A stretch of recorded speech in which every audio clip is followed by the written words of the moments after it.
Thank you, everybody, and hello, and thank you for joining us here today as we tackle the question of how can multilateral trade policy advance the global sustainability agenda.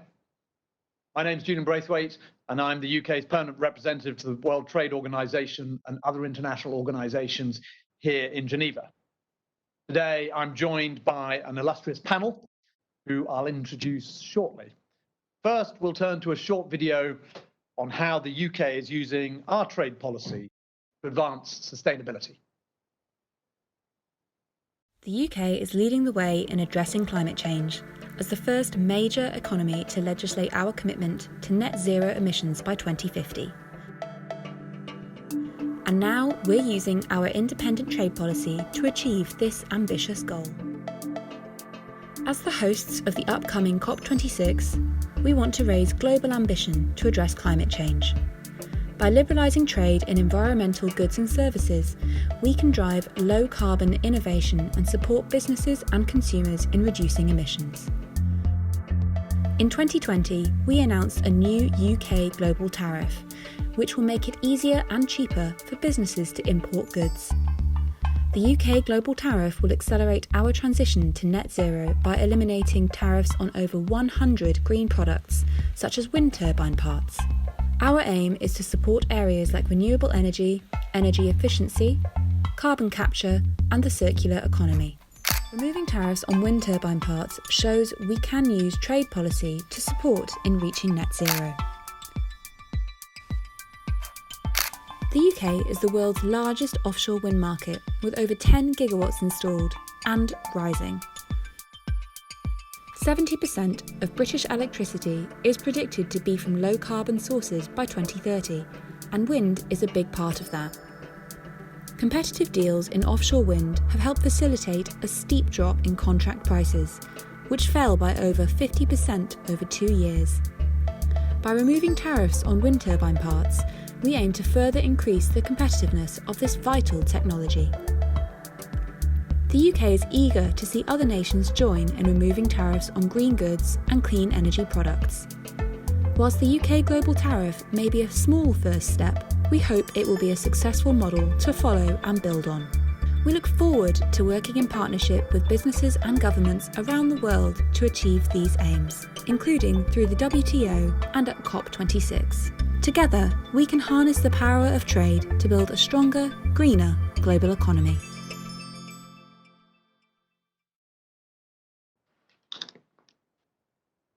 So it has long been recognised that trade has an important role to play in addressing climate change and environmental concerns. But it's now time to turn that recognition into reality. It's impossible to ignore the mounting evidence of rapid climate change. Its effects have long been known, but hard to visualize. This year, we got some insight into what such a seismic event might mean for our daily lives. COVID-19 has subjected our economies to intense strain. It's caused changes in behavior that not long ago seemed impossible. One thing is clear: we must increase our collective ambition to meet these global challenges. Economic systems and behaviors that seemed eternal have been dismantled. So we have no choice but to rebuild. This is a challenge, but also a once-in-a-generation opportunity to build back better. I mean build back better in every sense of that word, to address the inextricably linked challenges of public health, climate change, and conservation. Sustainable global trade is key to that, to create jobs in low carbon industries, to build economies which are stronger, cleaner, and more resilient than before. There is much more we need to do, individually and together, to tackle the devastating global consequences of climate change. And we must harness the power of trade in doing so. The United Kingdom is committed to working with our international partners to make trade more sustainable. We were the first major economy, as we've just heard, to commit to achieving net zero emissions by 2050. And that's a commitment now enshrined in our law. As COP26 president, in partnership with Italy, we will support businesses and governments from across the world to realise the opportunities trade can offer in tackling climate change. For example, as part of our nature campaign, we will be driving collaborative action on sustainable land use and trade in forest and agricultural commodities with both producer and consumer countries. We pledge to play a leading role when it comes to the global green recovery from COVID-19. We're placing clean growth at the heart of our new export and investment strategies to ensure UK businesses are at the forefront of delivering a global transition to clean growth. As you have also seen from the video, we have already made it a priority to use our independent trade policy to tackle climate change by liberalising over 100 environmental goods in our UK Global Tariff, known as the Green 100. Ultimately, liberalising these goods will have a positive impact on businesses investing in renewable energy generation, in turn making this a more viable option for consumers. Through the Green 100, we want to build on the ambition of the Environmental Goods Agreement, which brought together almost 50 countries that shared ambitions to reduce tariffs on green goods. Of the goods identified in the most recent EGA negotiations, 95% of the goods that were not already at 0% tariff have been reduced or liberalised in the UK's global tariff. We know there is more to do. We hope that this initial but important step will become part of a wider global shift towards liberalisation of environmental goods, and that the impetus for a green recovery will accelerate that process. We are starting to see that ambition reignite in many quarters. WTO members are ramping up discussions in the Committee on Trade and Environment, including at Environment Week in November. And groups of countries are exploring new plurilateral initiatives, such as the Agreement on Climate Change, Trade and Sustainability. Governments must use all the levers at their disposal to meet the challenges ahead of us. Environmental services also have an increasingly important role to play in the global green recovery. For example, there has been growth in demand for sustainable consultancy and green finance. The UK is keen to work with others bilaterally and in the WTO to make progress towards greater liberalisation of environmental services. Climate change obviously requires a global effort, but its impacts are felt very differently across the globe and often very locally. Developing countries tend to be more vulnerable to the effects of climate change because of their higher dependence on natural resources and decreased ability to cope with climate shocks. The impacts of climate change often compound existing vulnerabilities, further reducing access to drinking water, negatively affecting the health of those in developing countries and worsening food insecurity. Those impacts and their solutions will be different in landlocked countries from small island states, in agricultural and manufacturing-based economies. We'll each need to develop our own sustainable trade toolkit, and we will need to ensure that the multilateral toolkit is available to all. For these reasons, the needs of developing countries must be given full consideration when designing trade policy. I know our panel will have more to say on this important subject. Through the Green 100, the UK has made clear its commitment to a sustainable independent trade policy and taken an important first step to achieving this. We know that broader multilateral action is needed. Today, I'm inviting your ideas on how the multilateral trading system can support countries to tackle climate change and drive a green, resilient, and inclusive economic recovery from COVID-19. My ambition is that today's discussion will be a call to action for businesses, governments, and individuals to take real steps towards advancing the sustainable trade agenda at the WTO and beyond. And to that end, I'm delighted to have with me on this call a prestigious panel of representatives from business, government, and academia, who will have much to say on the topic of how multilateral trade policy can advance the sustainability agenda. I'm pleased to introduce first Her Excellency, Ambassador Mere Falamaka of the Pacific Island Forum, who I know will have some hugely valuable insights to share on the importance of green trade for the communities she represents. Second, Ron Steinblick, who has been known for many years as a preeminent expert on the interface between trade and sustainable development at the International Institute for Sustainable Development, and before that, the OECD. And third, Dame Caroline Fairburne, Director General of the Confederation of British Industry, and a passionate believer in the power of business to drive change and to do good. I'll start by posing some questions to our panelists before turning to the audience for any questions you would like to ask. If you have a question, please can I ask you to type it into the Q&A bar that you will see to the side of your screen. And please don't send questions using the chat bar. So the Q&A bar, not the chat bar. After our initial discussion, I will do my best to address as many of these questions as possible to our panel before turning to you, the audience, for your views on this important topic. So I will go first to Ron Steenblick. And Ron, I'd like to pose two questions to you to frame your intervention of about 10 minutes or so. And the first is about the UK. As I've just set out, we heard in the video, the UK has set itself ambitious targets on climate change, as have many other countries. But what sort of trade policy levers do they have, these countries have, at their disposal to help them achieve these targets? And secondly, Ron, how can green liberalisation help countries build back better, as we've heard from the UN Secretary General down after COVID-19? Ron, over to you. Okay. Thank you very much. Is my audio working okay? Okay.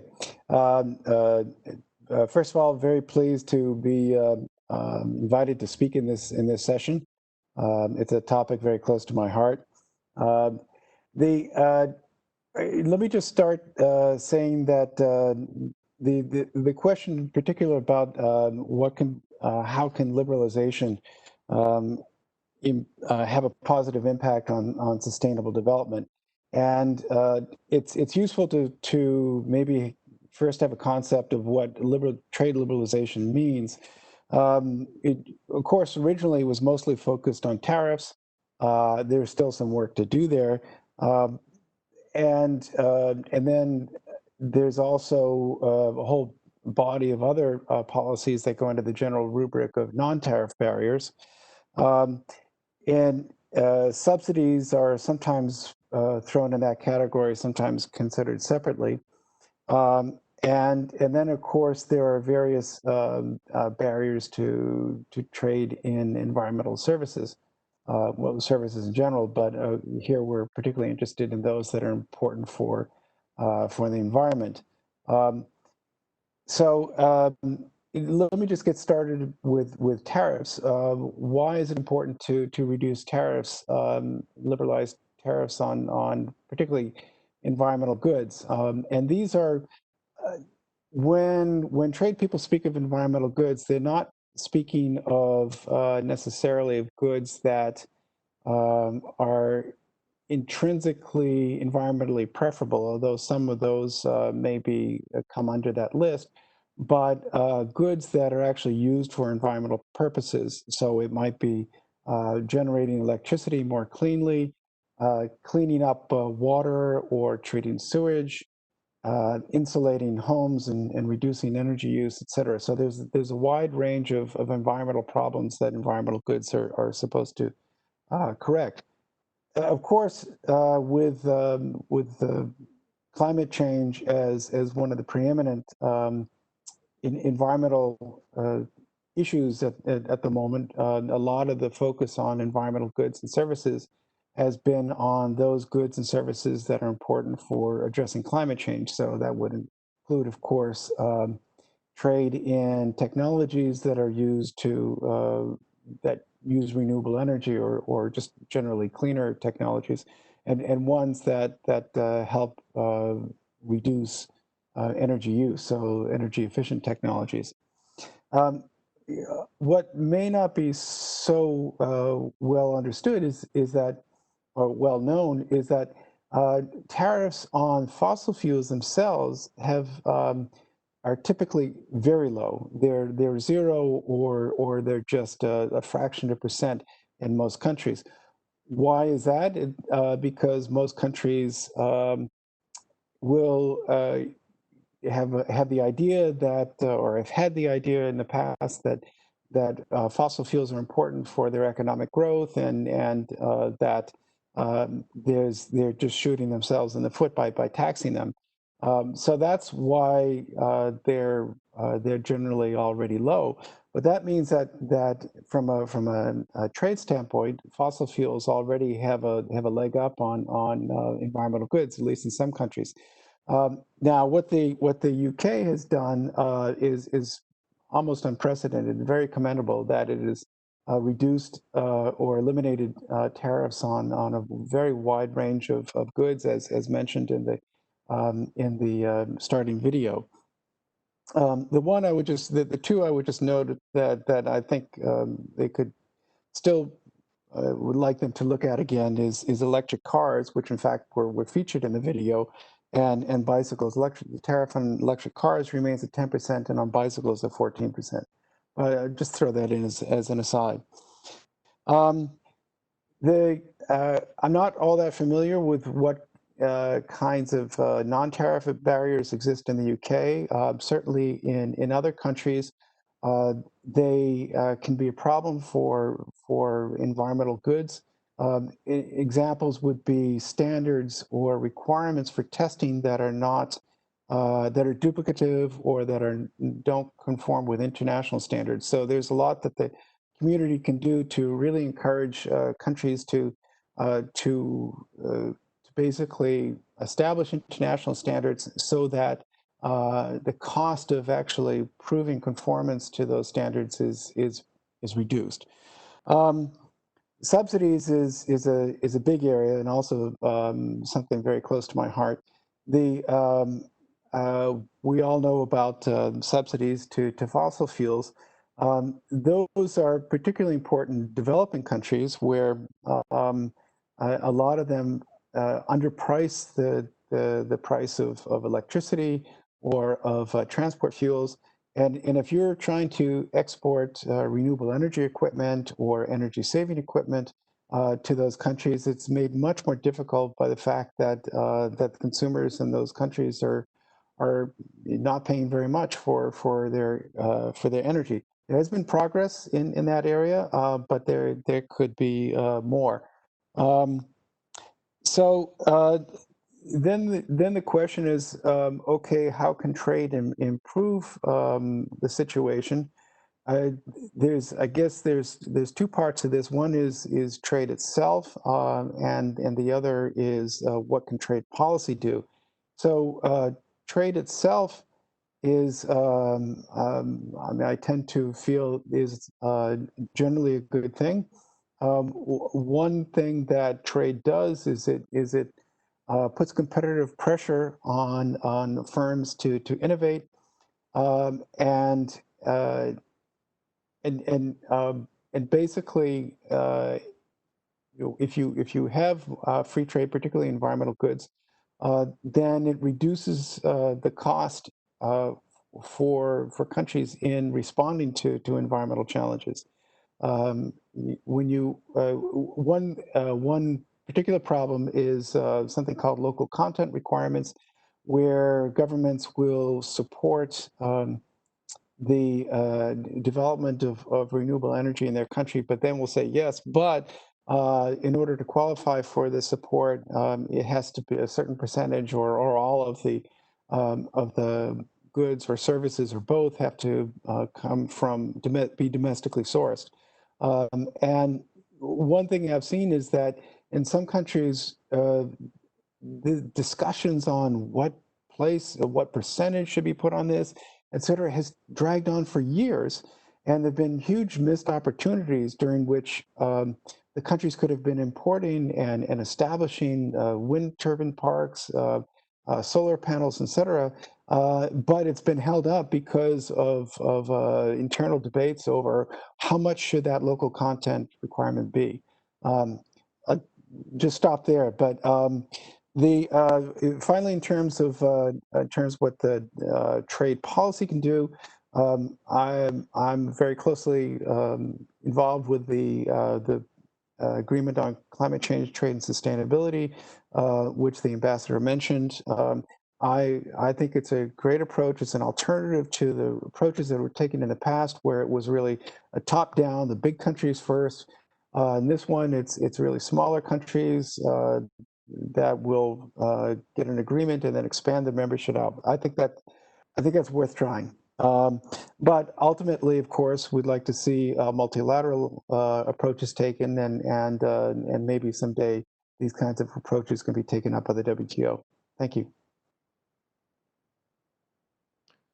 Ron, thank you very much for that. And you did challenge me on the on why the UK hadn't gone further with our Green 100. I mean, to answer that, I think we see this as a first step. It's it's a part of a process that we're engaged in. But what we focused on with these 100 tariff lines was particularly on renewable energy, energy efficiency, and also carbon capture and the circular economy. So we wanted to really focus on that at this stage, but we recognise that this is but a first step. And as you say, regional and multilateral solutions are even more important. But we hope to catalyse that through this. I'm now going to turn to Ambassador Falamaka from the Pacific Island Forum. Now, Melly, I want to put two sort of sets of questions to you. The first is relating to the fact that the Pacific Islands are uniquely affected by the impact of climate change. And so I wanted to ask you, how has that shaped your thinking on this topic of sustainable trade? And what kind of action would you like to see countries take in the WTO and beyond to combat the effects that you experience in your region through trade policy and making trade more sustainable? And then secondly, which sectors are going to be the most significant for developing and least developed countries to support their own green recovery? Ambassador Falamaka, you have the floor.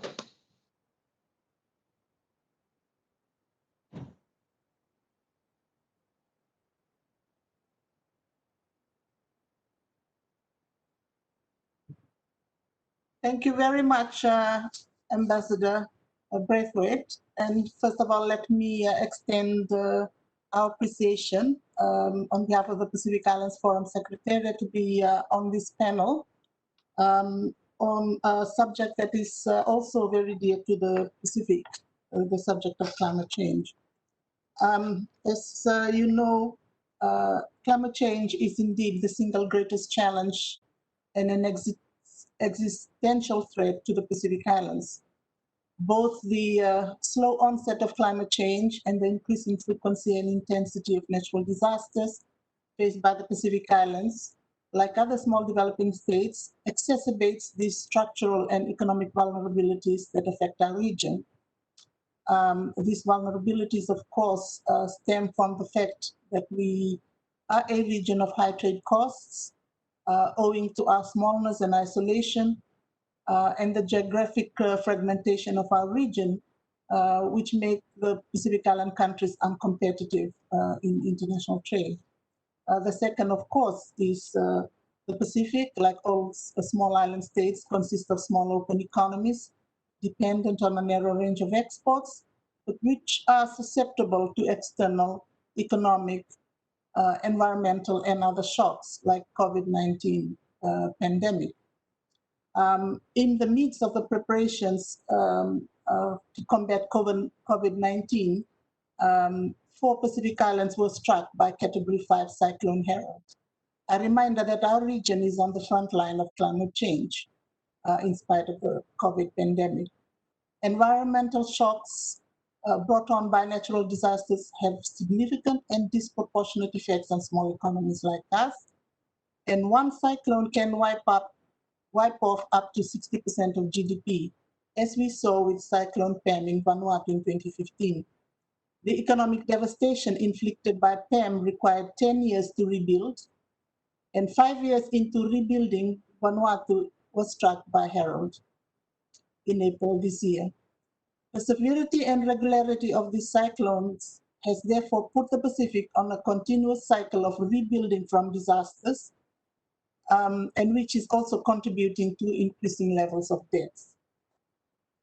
But despite our isolation, the COVID-19 global health crisis, which is currently unfolding, is not without costs in our region. While 10 of the 12 countries in the world that are COVID-free are from the Pacific Islands, these islands are not immune from the immediate and significant economic impact of COVID-19 as tourism and related industries collapse, labor mobility reduced, levels of remittances decline, and trade stalled. But for us, this pandemic should not be an excuse to not tackle climate change. To the contrary, global economic recovery from COVID-19 must be used as an opportunity to promote low emissions development and the delivery of much needed finance for climate change and health. In our region, in 2016, our leaders adopted the framework for resilient development in the Pacific, 2017 to 2013, an integrated approach to address climate change and disaster risk management for resilient development. This was a global first in our region and is complemented by the Pacific Resilience Partnership, which mobilizes action from a range of stakeholders, government, civil society, private sector. In 2019, our forum leaders adopted the Kainaki-Lua Declaration for Urgent Climate Change Action Now, the strongest ever collective statement by the Pacific Island Forum leaders for international climate change action to achieve goals of the Paris Agreement. The Pacific Islands international engagement and cooperation has strengthened in recent years, which include 4 priorities, these being climate change and resilience, sustainable ocean development, use and conservation, regional security, sustainable development, underpinned by the Blue Pacific identity. The Blue Pacific identity is promoting the vision and priorities of the Blue Pacific continent, adopted by Pacific Island Forum leaders in 2017. This is underpinned by a commitment to strong regional action, harnessing shared stewardship of the Pacific Ocean, and acting as one blue continent to address development challenges and build resilience of the Pacific. However, all of the Pacific region's efforts to tackle climate change cannot succeed without international cooperation based on shared vision and values. The Blue Pacific identity provides some useful guidelines on these shared values for global sustainability agenda. It reaffirms our connections as people with the natural resources, environment, culture, and livelihoods in which we live. It espouses the notion of members of the global community acting as one collective. It recognizes our shared stewardship of the environment that we live in. While the Pacific is on the front line of climate change, our collective greenhouse gas emission is negligible, only 0.03%. International cooperation is therefore the key, and the global community has to act as one collective based on our shared stewardship. And I note in your comment the need for collective action, Ambassador. The global community has to act as one collective based on our shared stewardship of our environment to sustainably manage our resources, be it land or oceans. The Paris Agreement and Agenda 2030 will remain aspirations if we do not actively and collectively, in a timely and effective manner, implement them and achieve the sustainable development for all. But coming directly to the questions which you pose, what actions can be done in the WTO? First, trade and WTO must play their part in complementing the Paris Agreement, the SDGs, and other international initiatives such as the Commonwealth Blue Charter to shape the global sustainability agenda. Our shared stewardship of the environment should be the driving force in enabling trade deliver this agenda, and trade can contribute in a number of ways. So I wish to make 4 points here. First, on trade policy, as already mentioned by our first speaker, trade policy can be a force for good and also can be a force for bad. We know that unsustainable trade drives unsustainable production and consumption. Greening trade policy can contribute to ensuring good environmental outcomes. Trade policy instruments such as tariffs, quality and technical standards, or TBT, can influence the switch to sustainable production and consumption of green goods and services, and the switch to circular economy. In February this year, the Forum Trade Ministers agreed to adopt environmentally friendly trade policy by phasing out hydrofluorocarbons from members' trade flows by introducing a trade licensing system. Second, what can be done in the WTO? As a multilateral tool, the WTO can play a useful and effective role in influencing the global sustainability agenda. First, this must start by delivering the Fisheries Subsidies Agreement. That will be a historical win for trade and for environmental sustainability, a testament of our shared stewardship of our oceans. Second, the various trade and environment initiatives under discussion, such as fossil fuel subsidies, marine plastic, trade and environment initiative, try to address the different aspects of the sustainability agenda. However, we need to take a holistic approach and move away from a crisis mentality of reacting to the problems or the symptoms of to addressing the causes. Perhaps reviving the discussion that was launched in Doha in 2001 in the Committee on Trade and Development, or integrating this discussion in the context of the WTO reforms is more urgent now, given the environmental crisis we see today. Third, these discussions must also find ways to assist members to implement and support their rehabilitation and reconstruction, particularly those that face natural disasters. We must also reflect in these discussions in the CTE on how we can mobilize trade to enhance members' nationally determined contributions on NDCs and support their mid-century low emissions development strategies, which are key to the Paris Agreement. Third, greening investment and technology, promoting and incentivizing investment policies that promote green production and the circular economy and the use of green technology must go hand in hand with a greening trade policy. And finally, the fourth point, greening aid for trade. Refocusing aid for trade to support green infrastructure and the switch to the green economy and circular economy are important in this process of moving towards, of achieving the global sustainability agenda. Strengthening the regional value chain in order to produce and export goods, green goods and services would be important. And the WTO will need to provide aid for trade that would help countries undertake this transformation and to tackle SPS and TBT issues.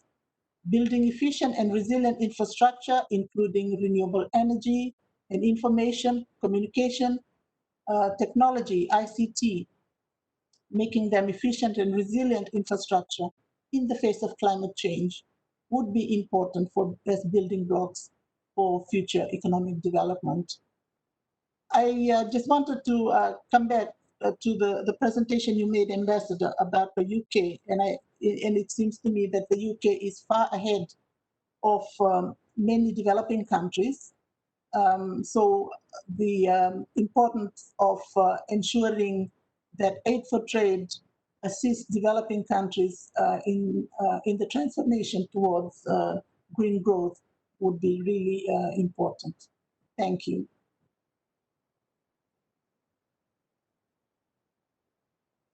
Thank you very much, Ambassador Falemeka, and you're absolutely right about aid for trade. I mean, we over the last 4 years, we've tripled the UK's aid for trade contributions because, particularly for that point, that for LDCs, for small and developing states, and the least developing economies, aid for trade is one of the most important ways in which the system can actually help those countries access markets and actually use trade to develop. So we fully understand the importance of that more generally, and increasingly are focusing our programs also on the idea of green development as well. This brings us to our third speaker, Dame Caroline Fairburne, who we've heard from academia, we've heard from government, and we're now hearing from business, and indeed from one of the world's largest business associations. Dame Caroline, I want to ask you a sort of two sets of questions, really, but the first one really is around, from your perspective and the perspective of your constituents for business, what role can the multilateral trading system play in creating the right incentives for businesses to act? Because of course, unless businesses are incentivized to act in the right way, a multilateral trade agreement is no more than a piece of paper. And ultimately, it's the people who do trade who actually make trade agreements come to life. And then secondly, the COVID-19 pandemic has illustrated the need for sustainable and green global supply chains. And what can we learn from the way businesses are adapting to the pandemic, which might help them to lead the way towards more sustainable supply chains in the future? Then, Karen, the floor is yours. Well, thank you so much, Ambassador. And can I just say how pleased I am to be here, and how pleased I am that business is round the table with you on this incredibly important subject of sustainability and trade. And Ambassador Falamarca, I mean, I think you have just underscored so clearly how serious the crisis is for our world, and I think for many businesses, the recognition that this is a Darwinian moment for our planet, and indeed for many firms, is all too real. So I just want to say a little bit about how business is stepping up to this challenge, and then Ambassador, answer your questions. The CBI speaks for 190,000 businesses across the UK. We are proud to do so. We speak across all sectors and all parts of the country. And I've been in my role for 5 years now. I'm shortly stepping down. But if I look back over my 5 years, one of the most significant moments was last summer, the summer before last, where we wrote to the Prime Minister, then Prime Minister May, urging the UK to put in place a 2050 net zero target in law. And that happened. And I was proud to have hundreds of members of British business behind me signing that request. And I think this is a moment. This is a moment in history. It's a moment in time. And it is a moment that is being underscored by the power of the pandemic. And British business is absolutely behind the concept of a global green recovery. And I think one of the lessons that we have learned from history, and we learned it after the global financial crash, is this is a priority that can so easily fall off the front page of a board agenda. And we are absolutely committed to this not happening again. It happened after 2008, when the financial crash pushed it to the margins. And I think this is genuinely different. And we, as a business organisation backed by our members, are absolutely behind that. And I'd like to reinforce that by saying how important trade is to that. I think there is a renewed interest in the challenges of trade, but also the opportunities of trade, as we have seen how interconnected we are. And to your exact question then, Ambassador, about what can practically be done, I'd like to pick up on three particular thoughts that come, I think, really from the heart of business, because, as you say, incentives must be aligned. This has to be a partnership between business, regulators and government to get the transformation that we want. It has to be a partnership of the century, I think, to get what we want. And trade policy and the trade environment is absolutely central to that. So three, I think, top priorities in terms of aligning incentives for business. The first is we do need to reduce tariffs on green products. And Mr. Professor Steenbeck, you're just hearing your challenge to us around how we could go further. Absolutely fair. Absolutely fair. We have 5% of car sales in the UK are electric at the moment. We need to accelerate that very rapidly, and prices matter. We know that businesses respond to pricing. So we have our new global tariff. We are very proud of that in the UK, and we will use it, but there is a long way to go.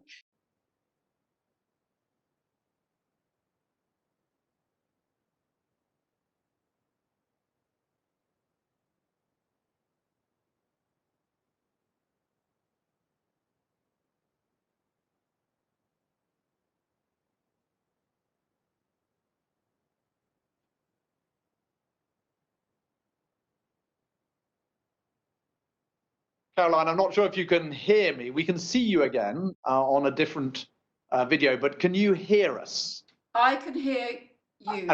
And we can now hear you. So you are back on. I apologise. Back to you, Karen. One of those virtual moments. So thank you for bearing with me. I was just going to talk about the actual specifics of the impact of pricing. So we know that World Bank research has shown that for the top 18 developing countries ranked by greenhouse gas emissions, they would be able to import 63% more energy efficient lighting, 23% more wind power equipment, and 14% more solar equipment if trade barriers were abolished. Can you still hear me, or have you lost me? Hello. Yes, we can, to coin a phrase. You can hear me. Gosh, I will keep going. You froze, but hopefully I didn't. I'll keep going. So tariffs are completely in alignment, I think, on that. On technical barriers, secondly, on green goods and services, we should be pushing for common standards and certificates for green products and mutual recognition of these standards and procedures. Again, a point that has already been made. But there is a third point I would like to make, and I am hoping that you can still see and hear me. It's a little bit uncertain, I think, but I will keep, I will make my third point. There is something fundamental here about the shift to the services economy that we are seeing and the importance of intellectual property in our new trading environment.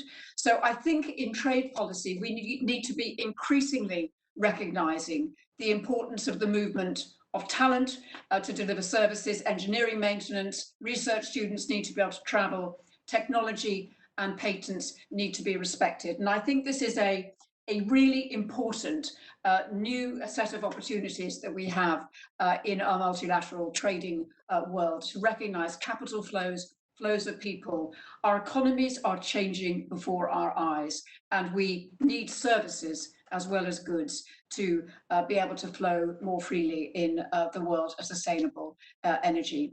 And I think a final point I would make in practicalities, we must be very careful right now, particularly right now, that trade policy does not do harm. We know that trade tensions are high. We know that the tendency to protectionism is high. And there is a very important role for the WTO in gathering information needed to dissuade governments from raising tariffs in the wrong way on goods in particular that can do harm. We know, for example, the introduction of US tariffs on imported solar panels in 2018 is projected to lead to a significant reduction in the growth of US solar capacity. That's just one example. There are others. So do no harm, I think, should be another really important principle to align incentives between business and the sustainability objective that we all share. I would talk, say a bit, if I may, though, about the WTO itself, because the UK is assuming its own seat at that table for the first time in 40 years. It is a really important moment for our country. We are taking it very seriously. It's one of the reasons I was so delighted to be able to accept the invitation here today. But this is a time for the WTO to be leading from the front, strong leadership on green trade, and we are looking forward to seeing a new leader appointed to the WTO with a mandate from members on sustainable trade, and we are going to be watching that and hoping for that very closely. And we would hope that they would, whoever that person is, whoever he or she is, does secure a mandate for next year for green growth at next year's ministerial meetings. So what is very clear here is that business has a tremendous appetite to take advantage of the green opportunity. And I think one of the reasons when I'm questioned on this as to why, what is the motivation here, one of the things that I think is coming through very strongly in all our economies is going to be that very urgent need for job creation. And one of the things I think we can all do collectively in trade policy, in green trade policy, and in the recovery from the pandemic is to emphasize the tremendous opportunity for our world for job creation from green policies. And the estimates from the World Wildlife Fund, I think they're now called the Fund for Nature, is that in the UK, the net zero transition could create 210,000 jobs by 2030, just in the UK, and nearly 360,000 jobs in 2050. So these are really significant benefits, particularly at this moment. And just the final thing before moving on, you have asked Ambassador about supply chains. And what we have learned. I think we have learned an enormous amount about supply chains. So I remember back in January of this year, when we first began to see the impact of the pandemic in China and the impact that had on supply chains coming into the UK.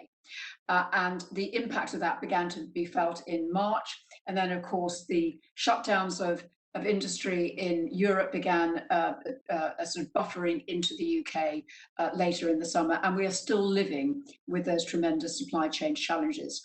But what they have done in terms of the sustainability debate is they have really forced businesses to look hard at the resilience of their supply chains. Yes, the location of them, and there has been some talk about that, but I think the number one question is about resilience. And at a time of great change, you can have a time of great progress. And what we are seeing is businesses who are re-architecting their supply chains, potentially looking at some of them to be repatriated. We see a little bit of that, but more we see diversification. And as they are doing that, they are increasingly building sustainability in as part of the metric for success around their new supply chain architecture. It's not going to happen overnight, because one of the things I think as a business leader I have to remind everybody about is the immense strain that many businesses are under, how cash strapped they are, how many are fighting for survival. But where they are able to innovate and build new supply chains, then sustainability is very much at the heart of that. So, Julian, I will pause at that point. I hope I've answered your questions. Happy to take any other, but just to, I think, emphasize in closing, this is a time for real partnerships. We think business holds many solutions. It holds many solutions to the climate change challenge in terms of its innovation, the use of hydrogen, electric vehicles we've talked about, the complete transformation of heating in all our countries, and we can help to make that global. This cannot be the preserve of developed rich countries. This has to be a global endeavour. We are hugely committed to that, and we do see trade policy absolutely at the heart of creating an environment where that can happen. Thank you very much. Thank you, Dame Karen. And I think, I mean, your point that these things can only happen when government, regulators and business work together and create the frameworks that will actually incentivize the changes in behavior amongst businesses, amongst consumers. Can you actually really make these changes happen? And you were talking about how we were doing that in a UK context, including through the use of UK legislation to set a very ambitious target that provides a sort of certainty for business to plan and invest towards, and gives them the time to do so, but also gives them the clarity of the destination. And the trick, of course, will be to achieve that at the international level as well. And that's why COP26 is so important, but it's also why what we would like to do in the World Trade Organization is so important. But it's the same combination. As the three of you have been speaking, the questions have been coming in thick and fast on the Q&A bar, and I wanted just to put a number of those questions back to you, the panel. Some of the interesting ones that have come through won't unfortunately be able to read out all of them, but the team here has selected a number of the most interesting ones. I just wanted to read them to you, but I will then ask the panelists to respond to the ones they wish to. But the first one is precisely on this subject we've just been talking about, which is what is the role that the WTO can play in building on the sustainable trade agenda, and how in particular can we align this with the key multilateral process in this area, COP26. Then there was a second question linked to this perhaps, which is, does the WTO's existing rule book need updating to meet the challenges of climate change? And then a third question, more focused in particularly on what this means for the least developed countries. How can we ensure that green projects can be exported from LDCs? And what are the challenges associated with standards? And then a last question to put to the three of you. How can countries work together on this? Is it best to start with plurilateral agreements amongst a group of countries, or push for multilateral action? Ron, you touched on this in your presentation, but I think expanding on this would be interesting to all of us, particularly those of us in Geneva who are asking ourselves precisely that question. I will go back to the panel, if I may, in the order in which you spoke. So, Ron, I'll come to you first for any reflections on those questions, and then go to the other panel members. Ron. Okay, thank you, Ambassador. Yeah, could I pick up on there was a question about organic products of organic agriculture, and a couple of things about that. First of all, when the negotiations on liberalizing trade and environmental goods started at the multilateral level, the WTO, now almost 20 years ago, there was a decision not to include products of agriculture within the list that people are drawing up for environmental goods. And the rationale was that, well, agriculture was a separate negotiation and it would really confuse things if, for one. The second is that, of course, a lot of the interest was in products of organic agriculture, and those are defined by what's called processes and production methods, and that had always been a contentious issue of the WTO, differentiating not on the basis of the standard of for example, residues in a product that one could measure, although there are regulations on pesticides that one can do, but basically a lot more on how products are produced. And so basically, some of the questions have asked, how can products of organic agriculture, particularly from developing countries, be promoted more?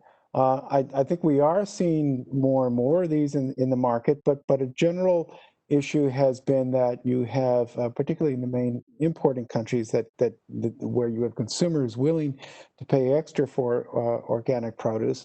You have slightly different standards, and to meet those standards, to qualify, to be able to have a label of organic, then they have to be certified to those standards, and then those certifiers have to be accredited.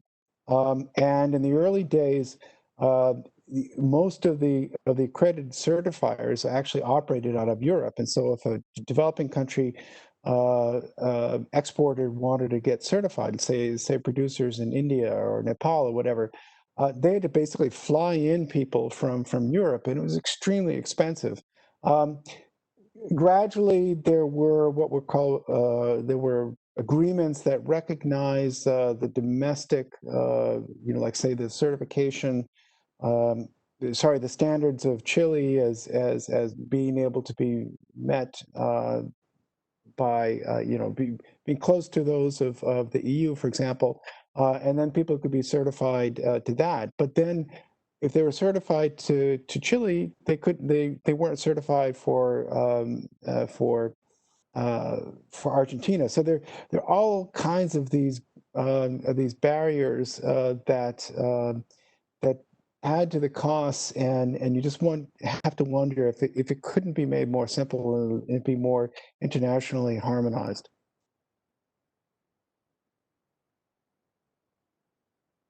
Thanks very much, Ron. And of course, I think all the panelists can see the full range of questions that have come in if they look at their Q&A bar. So do please pull out any other questions that I may have missed that you'd like to answer from the audience. And after this round, we will turn to the audience for their comments directly. But Ambassador Falamaka, can I turn to you next to respond to those questions that we've had in from the audience? Yes, thank you very much, Ambassador. And I think on this question of updating the WTO rulebook, this discussion in the WTO has stemmed from members pushing for certain reforms in the WTO and the need to therefore update the WTO rulebook as new issues have emerged. They've said that the context of the Doha round, when it was launched in 2001, is no longer relevant in this new environment. E-commerce, for instance, has come onto the stage and would be a prime force for development. And similarly, I think climate change is based on what the statement from the UN Secretary General, is a defining issue of our time. It is a serious issue, and climate change needs to be factored into the discussions in the WTO, like e-commerce, which is an emerging issue that is defining our times.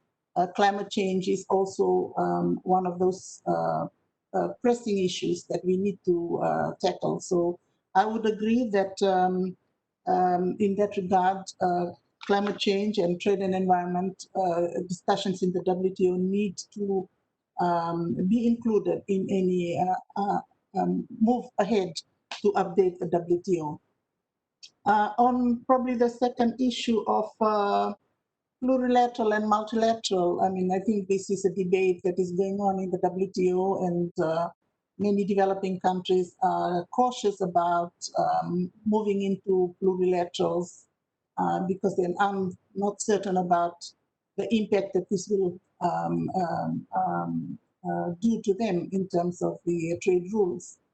But I think one of their major concerns is if the plurilaterals result in rules without the supporting technical assistance and capacity building needed to help developing countries and LDCs participate in that in those plurilateral arrangements. So I think there is the need, and I think a lot of the developing countries are watching as to how the interests of developing countries through aid for trade or through technical assistance or capacity building can be engrafted into plurilateral initiatives such as this that can help them to participate, not only in the rulemaking, but to help them undertake the transformation that they need. And that transformation will be needed to complement their national trade policies as they undertake the switch from their current way of production to green growth and to circular economy. Thank you.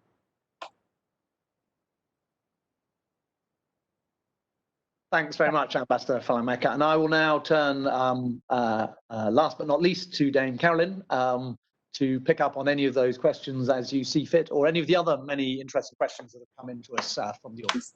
Dame Carolyn. Thank you, Ambassador. It was such interesting questions, actually, and I am going to answer one of the ones you have put to me, if that's okay. But I will start with one you have, which is the really interesting and important question of plurilateral versus multilateral. I think the view from business would be actually trade as a team sport. And the more that this can be a multilateral framework, the more that we can, I think, maintain the spirit of multilateralism that has been successful over decades. We are absolutely committed to that, and it's one of the reasons we are such supporters of the WTO.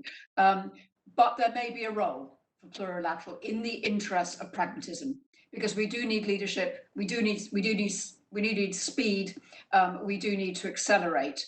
So I think this isn't a time for ideology. I think this is a time for pragmatism, and there may need to be a combination of both.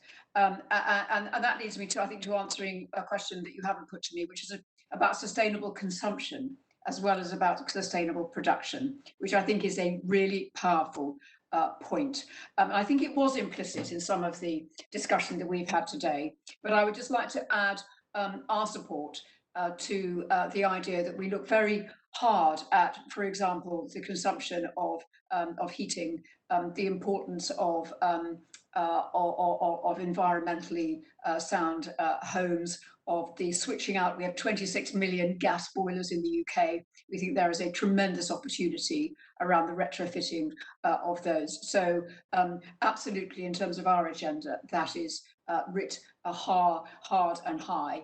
And actually, there is a temptation, I think, or there's a tendency in some of our global metrics to only focus on production, and whether, when we're looking at ESG targets, they are as focused on consumption.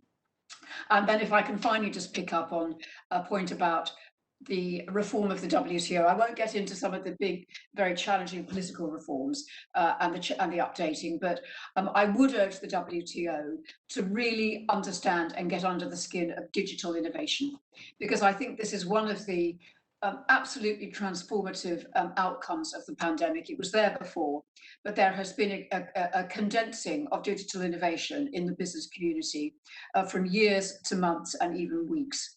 And that has, I think, tremendous relevance for the sustainability agenda. You know, the way that AI can be used to map transport systems to reduce energy consumption, or the use of big data to optimize supply chains in a sustainable way. These are incredibly important, significant innovations. And I think the WTO has shown itself to be forward-thinking around e-commerce, but it needs to be much, much more ambitious than that now, about having a digital chapter in every trade negotiation, and making this a much greater priority in future debate and policy frameworks. Thank you very much, Dame Carolyn, particularly for picking up one of the more interesting questions I hadn't mentioned. We're now going to go to all of you, the audience, and if you would like to intervene or ask a question, please do raise your hand electronically. We have a bit under 20 minutes left for this part of the discussion. And in order to sort of frame it, I'd like to ask you a question that we'd be interested to hear comments from the floor on. But also, if you want to ask any questions, or if your question that you'd sent us on the Q&A function hasn't been answered, by all means, put up your hand and ask the question yourself. And then I will hand back finally to the panel again to give any response to those questions or comments before we wrap up. So do raise your hand electronically if you want to ask a question or make a comment. And the question we would like to put to you today is this, which is, how do you think governments and business can effectively work together to advance the sustainable trade agenda? So please, as I say, raise your hand on the WebEx function, and our hosts will grant you the floor in the order in which you have raised your hand. And we will, after in about 10-15 minutes, we'll then go back to the panel for their responses. The floor is now open, so I will hand over to our hosts, who are managing the electronic side of this process, to unmute those who have raised their hands in the order in which they have raised them. Thank you.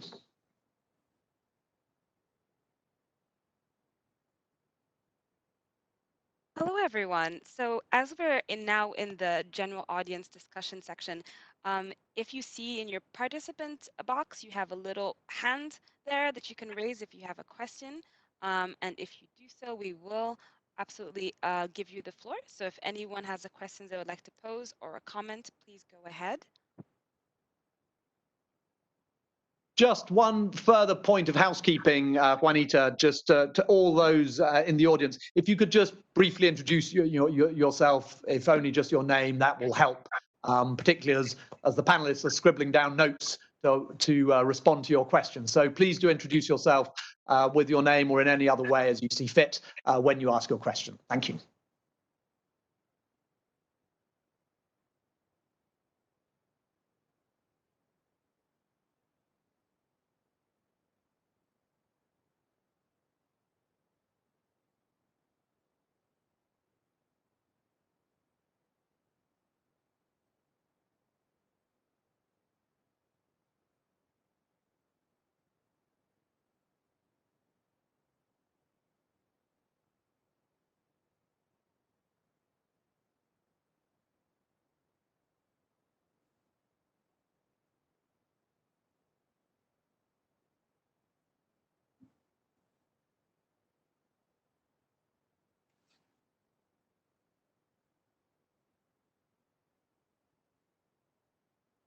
It seems that we have a bit of a shy audience, and we're not raising the hands. Maybe we can talk about some of the questions that we received in the Q&A, and you could talk about those that the public have already addressed. Yes, and maybe those, I mean, if any of those who asked a question in written form, if they would like to take the floor now and ask that question, of course, they would be very welcome to. We didn't manage to answer all of them just now, and we got some very good questions coming in the Q&A function. So by all means, do ask to take the floor and ask the question directly, should you wish, or to comment more widely on this issue. Juanita, if there aren't any people actually requesting the floor right now, what I will ask the panelists to do is maybe to look through the questions we've received that haven't yet been answered and can perhaps consider their response to those questions. But I'll give it another minute or two to see if anyone wants to take the floor directly before going back to the panel in the order they spoke, to see if there are any other questions that they saw in the list of questions in the Q&A function that they would like to come back on. But I'll just give it another minute or two to see if anyone wants to take the floor directly, including on commenting on this agenda more generally, because one of the things we'd be very interested to hear is what you in the audience think about this. Does this sound like a credible response to the challenge? Does this sound encouraging, or does this sound like it's even now it's too little, too late? The question we all ask ourselves is, of course, will these measures actually have the impact that they need to have over the time scale that they need to operate? And 2050 is the deadline we're all working towards, but we will only know by then whether or not we've been successful. And of course, by then it will be too late. And so the question we all have to ask ourselves, as governments, as businesses, as international organizations, and next year at COP26 is, are we being ambitious enough? Are we putting in place the rules and the regulations and the laws and the international frameworks that will actually incentivize the people who will make the difference, which will be businesses and consumers around the world, to change behaviors and ways of doing business in ways that are both profitable, create jobs, but also allow us to get ourselves back on track to meet those overall targets that we've set ourselves for 2050, not just in terms of net zero emissions, but in terms of temperature change as well. I'll stop at this point. Juanita, I don't know if there are any other questions that have, or anyone who had actually asked to take the floor directly. Juanita, So if you could confirm one way or the other. So we received quite a few questions actually on the Q&A. I think people are preferring to do it this way. So I will let any of the panelists, and I think Ronald is ready. He raised his hand to respond to some questions. Yeah, and I'm happy to. Oh, fantastic. So, perhaps if we go to Ronald first, and then Ambassador Palamaker, if you'd like to come in, and then Dame Caroline in that order. But Ronald, you have the floor. Yes, thank you. I'll try to be more brief this time because we don't have much time left. I wanted to reply to the question about what can be done in the area of trade and environmental services. Many people know that trade and services is described in 4 modes. The first one, an example would be remote control of some kind of facility from another country through the internet. Mode 2, consumption abroad, would be like undergoing training. Like say you're going to become an operator of a wind turbine, and you go to the wind turbine manufacturer's country, get trained on that. Barriers to trade in those types of services are pretty low. It's modes 3, which is related to investment, and mode 4, which is a temporary movement of persons where things can be done. And most of these, the barriers, they're not specific to the small category of types of trade that are called environmental services trade, but they're horizontal issues. And so in the case of investment, many countries have barriers that require a certain minimum ownership, or they just plain say, well, we won't accept any foreign countries investing in this particular type of service, and that can really deny a country access to some of the the most sophisticated services, which can really help lower their own costs. And same thing with mode 4. So I've heard this many times from for example, companies that sell complicated equipment abroad, and they might be like, say, for generating electricity, and having a facility need repair and be down each day that it's down, it really costs a lot of money. If the country in which that consumer or owner of that piece of equipment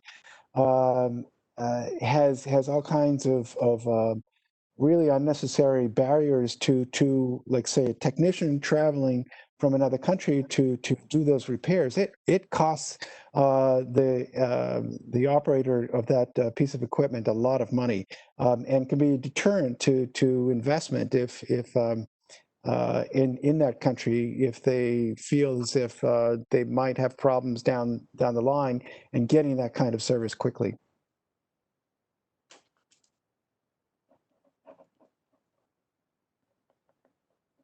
Thanks, Ron. Ambassador Fallenmaker, do you want to come in at this point on any of the other questions, or? Yes, Ambassador, I just wanted to pick up on that point about the sustainability standards, or the standards for green products, because I think this is one of those areas where developing countries and LDCs will face significant challenges. Unlike existing codex for goods, there are no real equivalent in the case of green products, and it's really up to governments who are establishing those standards. And I think the challenge for developing countries and LDCs is, how do they meet those standards that are imposed by our developed countries and our partner markets.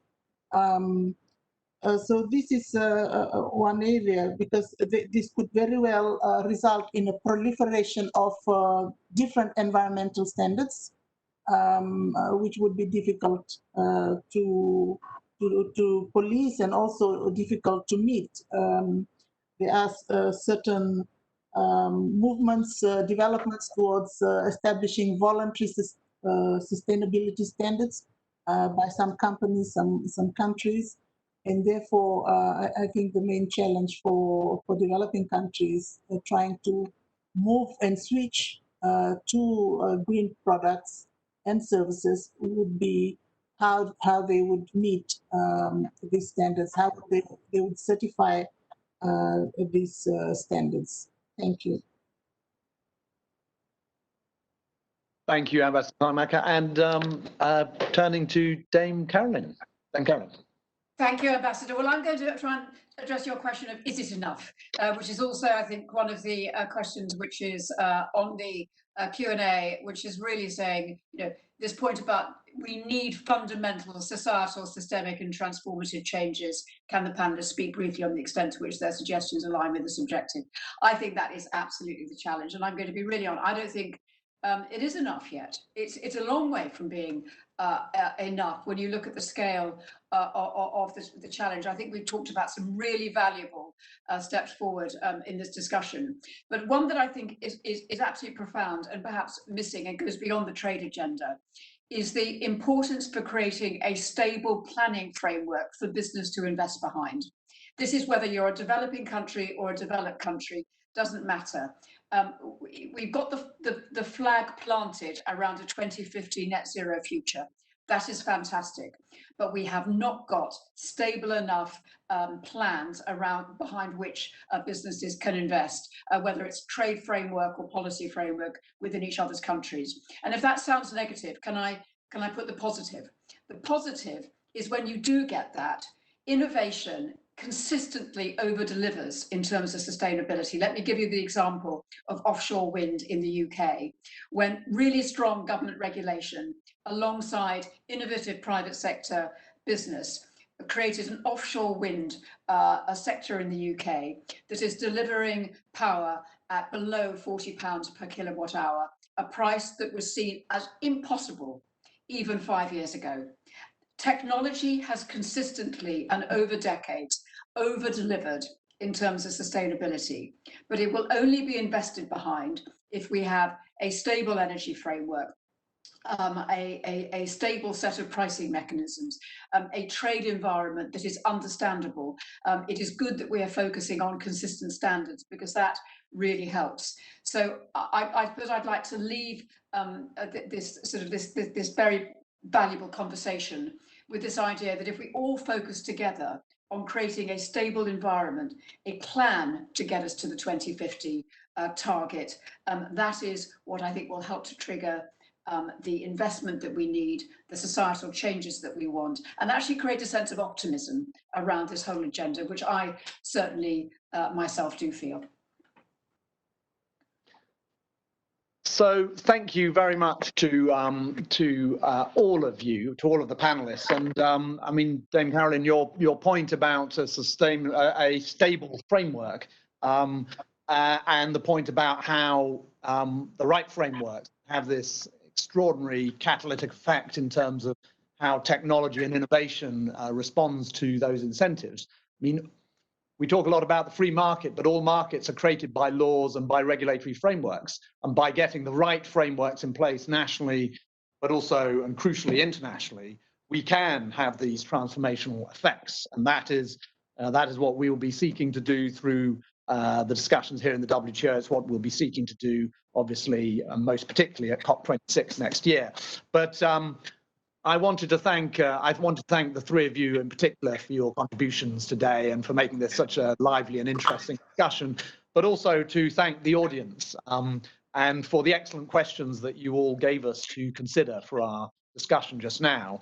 And really to end, I think, agreeing with the panelists about the fact that, yes, there is a lot more to be done, but there's also a huge amount of opportunity if we work together. And there are moments that we face over the next year or so where we can make progress, and that if there's a silver lining to this pandemic, it has really forced us to think through just how we do need to change in order to make our world, our business systems, our international trade sustainable.